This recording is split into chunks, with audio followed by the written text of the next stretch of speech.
So our next speaker is Jennifer Jenkins from GFZ at Potsdam, who's winner of the Keith Runcorn Prize, and she's going to talk about understanding Iceland, imaging deep Earth processes from mantle to crust. And Jennifer, we're looking forward to your pronunciation of all the Icelandic volcanoes. Well, luckily we're looking quite deep under Iceland, so I don't have to worry about the surface features. But yeah, so I'm going to shift gear a bit and come down some scales. We're no longer looking at galaxy scales, we're looking at planetary scales, and specifically our own planet. So this was work I did during my PhD at the University of Cambridge, looking at the structure of the Earth beneath Iceland. So Iceland sits right in the middle of the North Atlantic Ocean, and it's a very interesting place to study from a geological perspective, because it sits right on top of a mid-ocean ridge. This is where two of the Earth's tectonic plates are diverging, moving apart. Magma is upwelling in the gap, and new oceanic crust is being formed. And Iceland is one of the only places on Earth where we can look at this happening directly. And so that straight away is telling you that something a bit strange is going on in Iceland, because something has uplifted that mid-ocean ridge above sea level. And it's also much more volcanically active than a normal mid-ocean ridge setting. And this is thought to be due to the fact that Iceland is also underlain by a mantle plume, which is a hot upwelling as part of the Earth's convective system in the mantle. So my PhD was really looking at how the processes of mid-ocean ridge spreading and an underlying mantle plume, how they interact, what kind of structures they form, and whether detailed imaging of the plume underneath Iceland can tell us something about the large-scale convective processes in the Earth's mantle. So I've tried to structure this talk as somewhat of a tour through different depths of the Iceland mantle plume, but I thought I'd really probably should start by introducing some of the methods that I'll be talking about throughout the talk, and how we use earthquakes as an imaging tool to image mantle plumes. I'd like to start by saying I'm not going to try and image this plume directly. I'm going to image it indirectly by the effect that it has on seismic discontinuities within the mantle. Now, seismic discontinuity is simply a sharp change in seismic velocity with depth. And if we look at this simple graph of how velocity changes as a function of depth within the Earth, the obvious seismic discontinuities are at places where we go from the solid mantle to the liquid outer core, or the liquid outer core to the solid inner core. But even within just the mantle itself, we have major seismic discontinuities that are seen globally, which are shown here.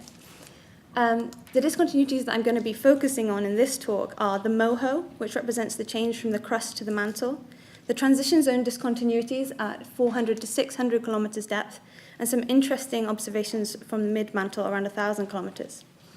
So when we go about measuring these kind of discontinuities, the different things that we can try and measure is, first of all, their presence, whether they're in fact there or not, the depth at which they're occurring at, the sharpness of the transition, and the impedance contrast, or the velocity jump on either side.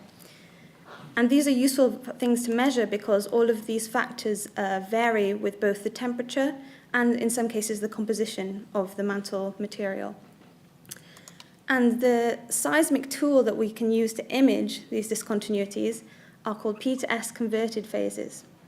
So if I have a distant earthquake happening at the opposite side of the world to my recording station, seismic energy travels down throughout the mantle and comes up beneath my recording station.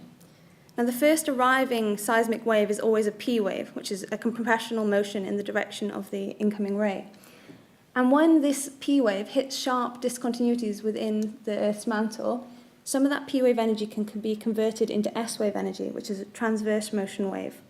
Because S waves travel slower than P waves, these P to S converted waves, which we usually call PDS phases, where D is the depth of the discontinuity that caused the conversion, are seen as delayed arrivals behind our P wave.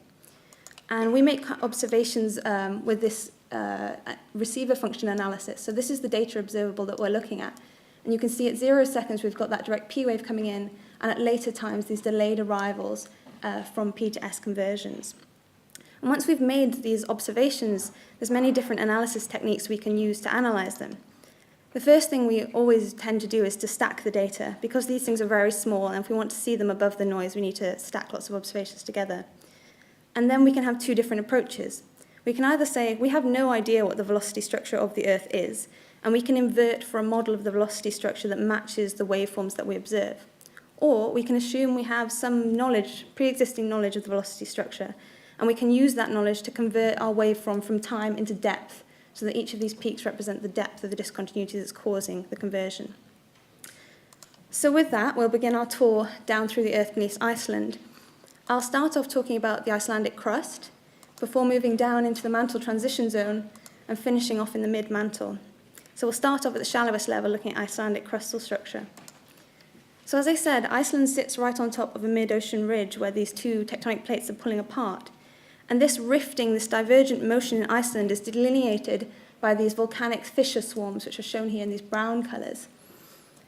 These are elongate volcanic centres, which are usually fed from a central volcano, which can send magma hundreds of kilometres down the rift zone.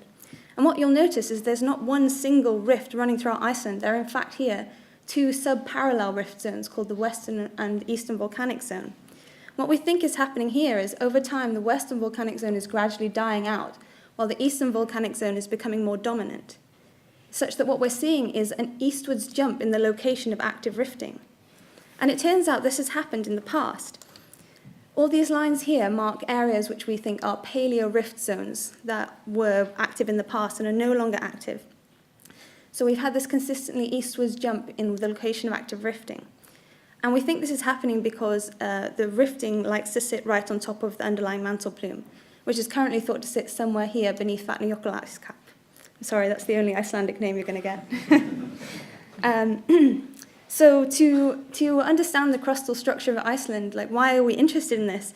There's a couple of reasons. One is that we understand how the oceanic crust forms reasonably well in mid-ocean ridge settings. It's been studied for a long time. But what the crustal structure will look like when we have the interaction of these two different tectonic processes is not particularly well constrained. The other reason is that previous studies of crustal structure in Iceland have come up with some very, very wildly different numbers of the thickness of the Icelandic crust, from as thin as 20 kilometres to as thick as 40 kilometres. So we want to know how thick is it and why have we had such variability in previous estimates. So to try and answer these questions, we have got data from seismic stations all over Iceland run by various institutes, and I've got to in particular say thank you to the Icelandic Meteorological Office who run the national network there.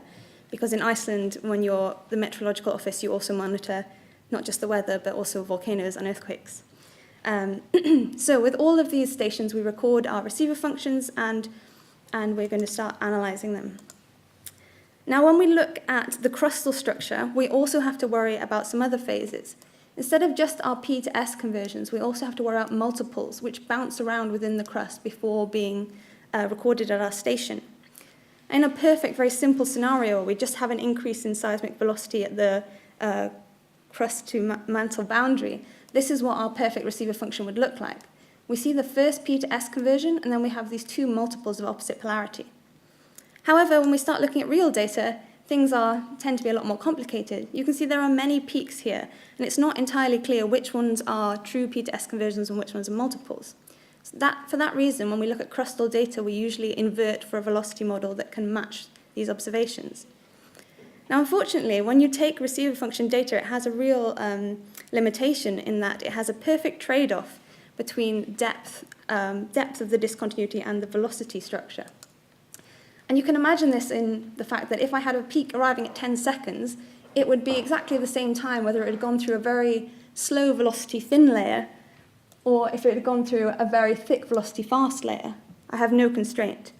And for this reason, you tend to invert jointly with another data type, which is surface wave dispersion measurements.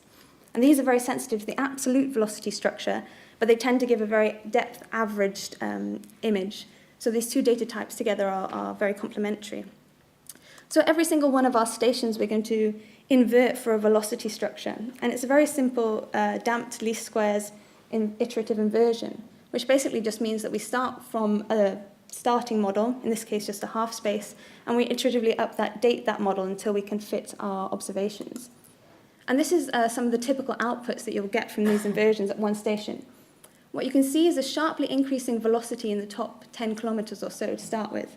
And this makes perfect sense. The upper crust is highly fractured and there's a lot of pore space. As we go down within the Earth, we compress those fractures and close them up, and pore space tends to be infilled with minerals which are precipitating out of hydrothermal fluids. So at some point we reach solid rock and we can tend to get an average velocity. Beyond that, we expect to see one sharp increase in velocity as we go from the crust to the mantle. However, what you can see in this example I'm showing you here is, here are two sharp increases in velocity with depth, which is very unusual. And we can simplify these models down to the simplest parameterization necessary. And you can see this blue line here of our simple two-discontinuity model. And what's really interesting is that when we did this kind of analysis in all the stations all over Iceland, we found that some of them did what we expected and had just one discontinuity beneath the upper crust. But some really seem to require two. And there's a lot of geographical variation where we need these two things. And what we think we're seeing here is two separate layers, as it were. One is a consistent thickness throughout Iceland of about 20 kilometers, and the other goes down to depths of about 45 kilometers in some places, and in some places is not there at all. So if we take the difference of these two surfaces, we can see where we require that second layer. And here it is colored as a function of thickness.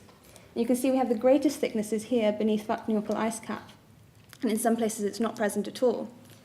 A cross-section through this gives us a good understanding of what we have in the Icelandic crustal structure. We have that upper crust, which is highly increasing in velocity with depth. Then we have one layer of consistent thickness, and beneath that we have this almost lens of material stuck on the bottom, which is not present everywhere. Now this result to start with is really nice because we suddenly have an explanation of why previous studies had such variable estimates of crustal thickness.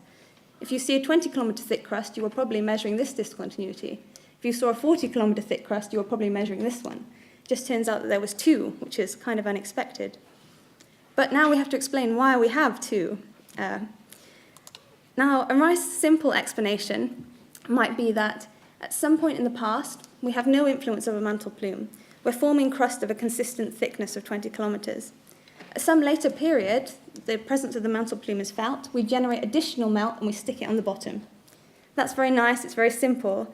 Unfortunately, I don't think it actually works in this scenario.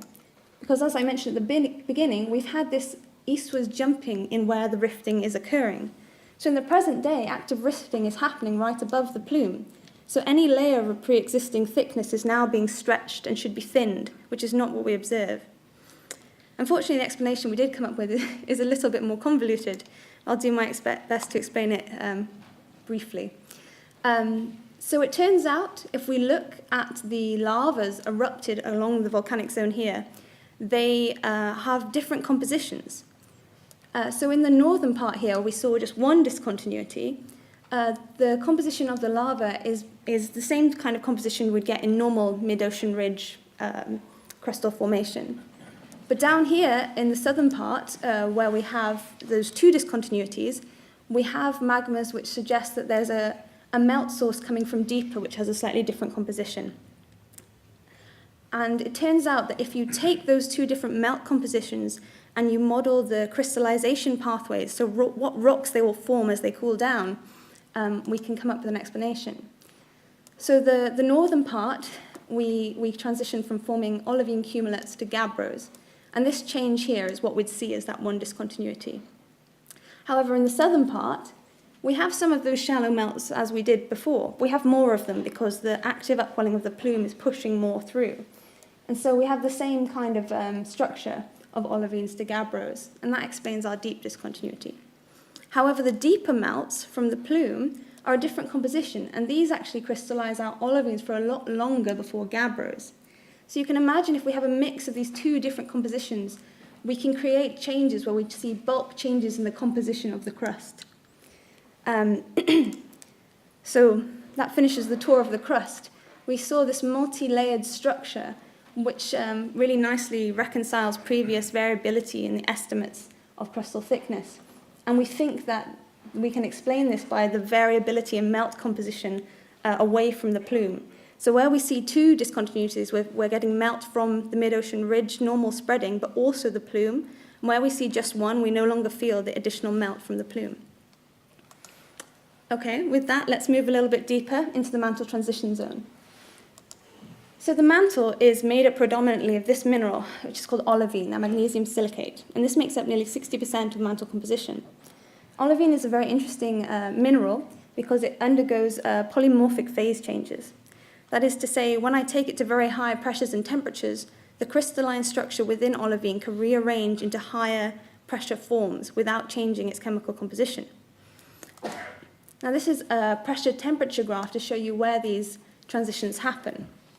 So at normal temperatures within the Earth, at 410 kilometers depth, olivine transitions into a mineral called wadsleyite.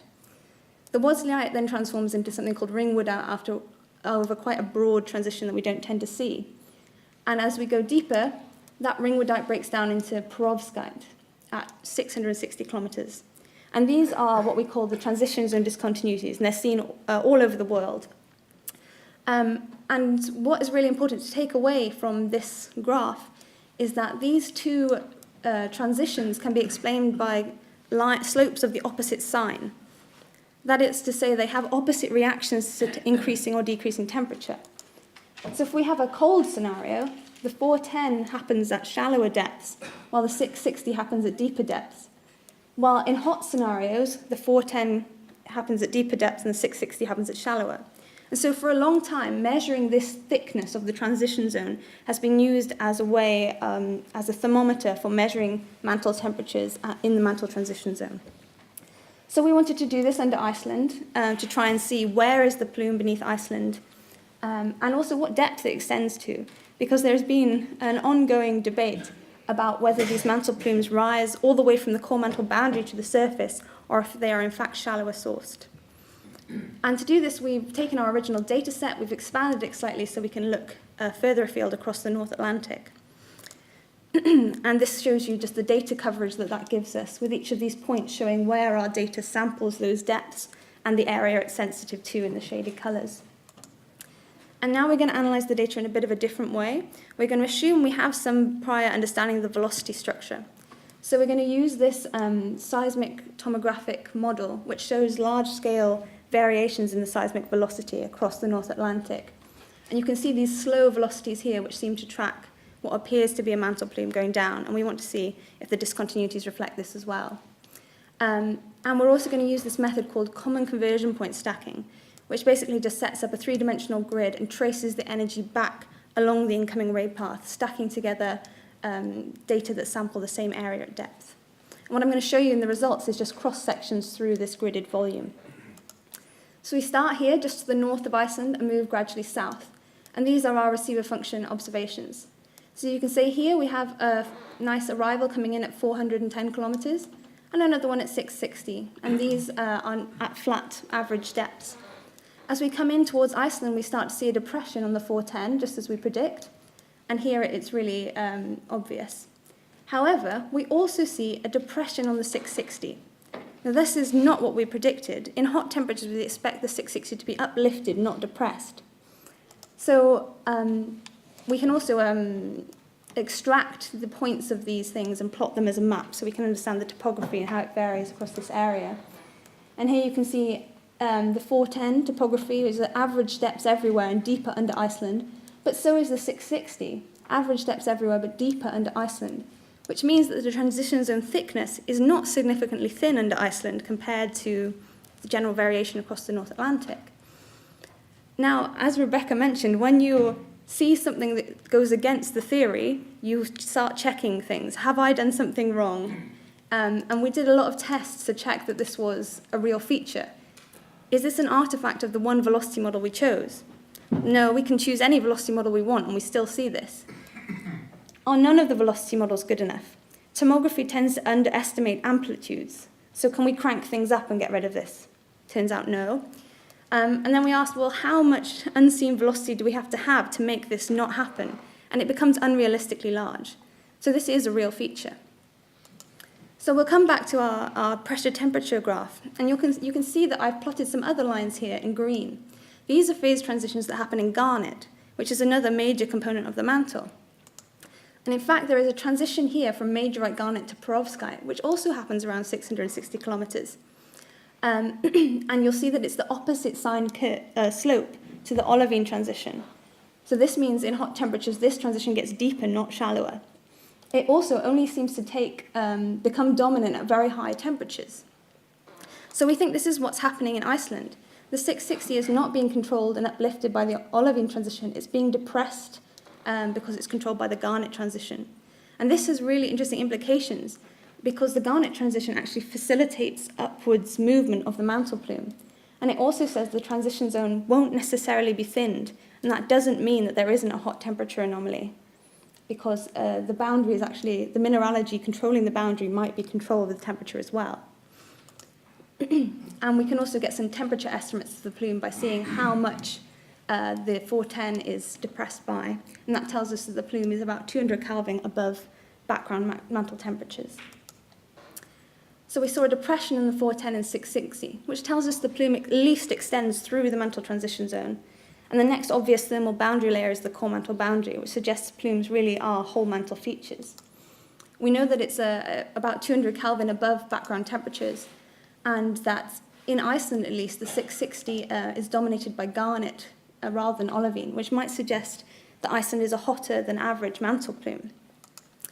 And importantly, from now on, we can't go about interpreting transition zone thickness alone, as has been previously done. So we'll finish off our tour moving down into the mid-mantle, around 1,000 kilometers. So the mid-mantle is not studied very often, and the reason for that is it's generally thought to be pretty boring. Okay, the mantle is a convecting system, and it's been convecting for billions of years. So we expect the mid-mantle to be very well mixed and very homogeneous, with really the interesting heterogeneous regions restricted to the thermal boundary layers at the top and at the bottom. However, what I'm hoping to convince you with the next part of this talk is that the mid-mantle is actually a lot more heterogeneous than we're used to thinking about, and a lot more complex. So I started looking at the mid-mantle beneath Iceland because I saw some interesting arrivals from 1,000 kilometers depth, and I thought, that's really strange, there shouldn't be anything there. What is this? And so we decided to go further and expand the search. So here we have expanded the data set again. We've got the North Atlantic, but also the whole of Europe, to start looking for this mid-mantle structure to see if it's anywhere else. And you can see now we've got lots and lots of data, which are, again, the red points here. And for this, we're going to group together the data that sample 1,000 kilometers depth together and stack them together. Now, here we need to start worrying about multiples again. So if we see an arrival like this in our receiver function that says it comes from 1,000 kilometers depth, it could mean one of two things. It could mean that there's some structure in the mid-mantle, which is really exciting. Or it could mean that we're just observing some kind of multiple phase that's bouncing around, in which case it's not exciting. So we need to be able to tell the difference whether this observation is one of these guys or one of these guys. And luckily we have quite a simple tool that allows us to do this, because it turns out that these phases all arrive at a steeper incidence angle than the direct P wave, whereas these ones all arrive at a shallower incident angle than the direct P wave. So to look at how this varies, we make things called slowness stacks. Slowness is 1 over the horizontal velocity of the surface, but it's basically equivalent to the incoming angle. And we're going to put it relative to the direct P angle. And what that means is when we shift the receiver functions by different slownesses, they should stack most coherently at the angle that they're coming in at. And what that means is that if we're down here in the negative part of these plots, then it's a real P to S conversion. But if we're up here in the positive part, it's probably a multiple. So you can see here these bullseyes coming in here along this black line, which is predicted line for P to S conversions. And that's the 410 and the 660 that we've seen before. And now, if I saw this kind of arrival and it came in right down here, right on that predicted line, I'd say, okay, this is real mid-mantle structure. However, if I see something like this and it's stacking most coherently at positive slownesses, I'd say, I'm not going to interpret that, that's just a multiple. So we went through our whole area and we made the stacks. We saw if we saw anything at 1,000 kilometers, and then we decided, is this a real observation good, or is it anomalous? Is it just a multiple? And this is what we see, okay? It looks a bit scattered to start with, but what you can really pick out are these areas of good observations. And what's really interesting is if we look at the depths that we're seeing these observations at, there's quite a lot of scatter, but there's a big peak in the observations that are coming from a depth of 1,000 kilometers. And if I just take out those good ones and plot them colored by depth, you can see they're very consistent. We also did some additional analysis, and that told us that whatever's causing these arrivals, it has to be a very sharp transition, and it's also an increase in velocity, a slight increase in velocity with depth. Another really interesting observation is that these things seem to be associated with the Iceland plume.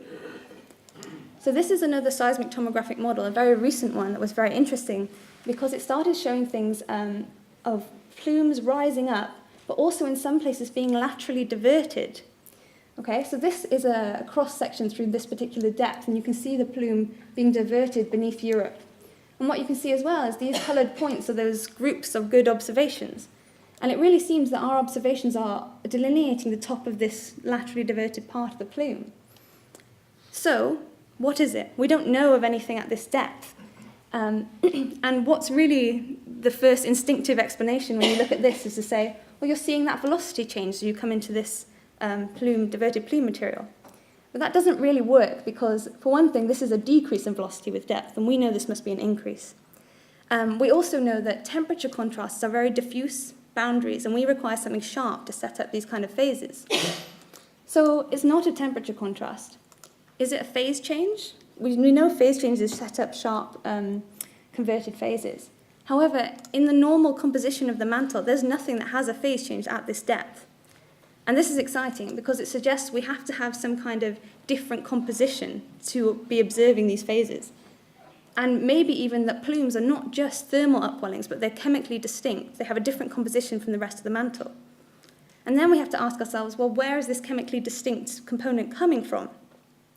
We could be introducing a chemically distinct material with downgoing slabs that maybe is somehow getting recycled in plume upwellings. We also have these really interesting features sitting on the core mantle boundary, these mountains of material which are very slow and we don't really know what they are. And plumes tend to rise from the edges of them. So maybe we're sampling whatever these are and bringing up that material which has some kind of phase change in it.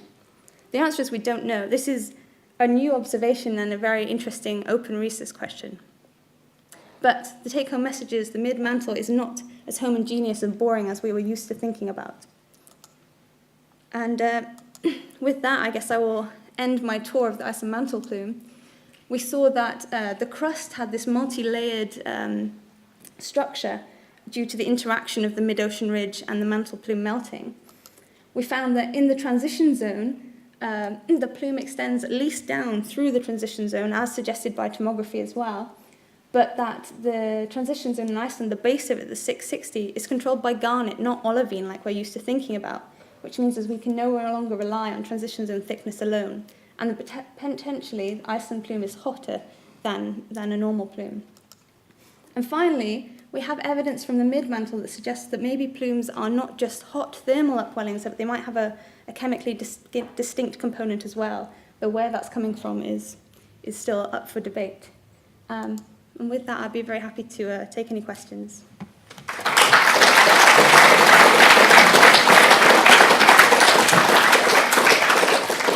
Jennifer, thank you very much indeed for a most interesting talk. Question, Ian? Thank you. It was a fascinating talk. So is this the first time such a thing has been observed at a plume? No, it's not the first time. So when I first started seeing these signals, I did a big search of the literature to see if anyone had found them before.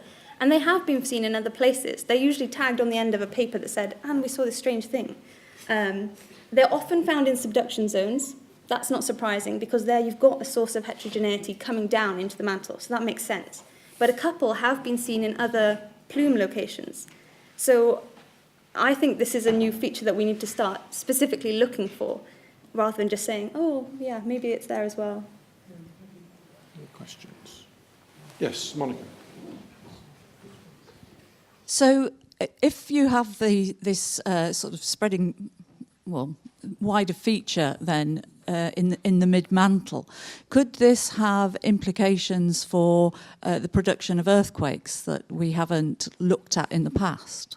Probably not, and the reason for that is that we think that the mantle is mechanically decoupled from the crust, and earthquakes are only generated in the crust because it's brittle, whereas the mantle is ductile, and so it can't host earthquakes. So probably not. But the real interesting question there, I think, is why is it diverted at that depth? There's nothing that we know of that should cause that to happen. So there's something else that we don't understand at the moment about mantle structure. Thank you. Miles? Sorry, a minor criticism going to a major one, you put down MgSiO4, not Mg2SiO4. I do apologise. I am definitely not a geochemist. Yeah. Well, my background is physical chemistry, and as soon as you put up that particular compound, then I think, look, we know that olivine is not a good space filler. It is not stable at the sort of depths which you're complaining ought to be part of ought to be part of transitions in magnesium silicate. It can't exist down there because at that depth only spinel structure M3O4 things would be. So it seems to me that you've come up with something which all the theorists have simply ignored because they don't pay attention to large-scale thermodynamics. We know from meteorite work that you will only find these beautiful crystals of Mg2SiO4 in rather small bodies. As soon as you get larger ones, then you get what they call the messy siderites, where you have that sort of meteorite which contains both iron and rock.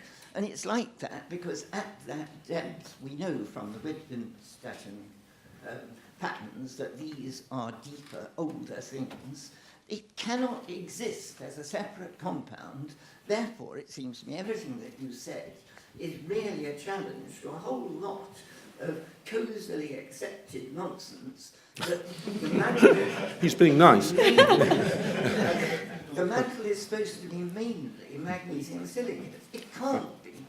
It's a much more complex structure than that. Okay, let Jennifer answer, please. Yeah. Sorry. Well, I'll start by saying I'm very much an observational seismologist, not a geochemist, and I'm sure you know a lot more about the chemical structure than I do. But yeah, as you said, this is a widely accepted explanation for the transition zone discontinuities, which are globally seen, and the way that they react to temperature in normal circumstances really seems to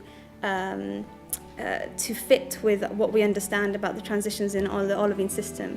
Maybe it's more complicated than we previously thought, but it's not something that I know about enough to disagree with you.